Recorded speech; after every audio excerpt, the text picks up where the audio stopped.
Hey, good morning, good afternoon, and good evening, whatever time you're watching this. Now, today's video is gonna be about this product right here, the Nescafe Dolce Gusto coffee machine.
They have cappuccinos and Americanos and all of those weird other stuff with chocolate, hot chocolate, and even green tea and all that.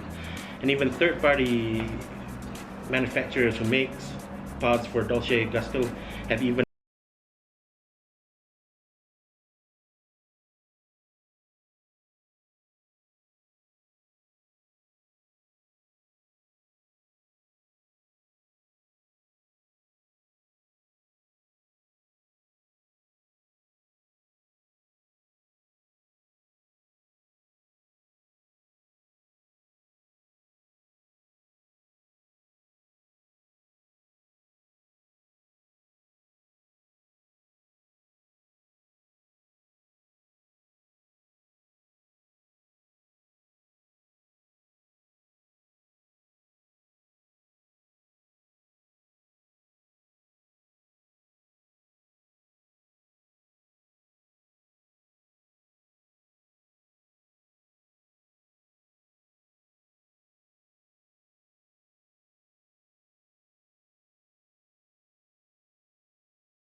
red, which indicates hot water. The left side is blue, which indicates cold water. Yes.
I guess that concludes our Dolce Gusto coffee machine review slash how-to or tutorial. Thanks for watching, man. Leave the comments in the section below. Please subscribe and leave a like. It really helps. It's not that hard. It's free. Please just do it. Anyway, until we meet again in the next one, as always, live it, vlog it. The movement is real. Peace.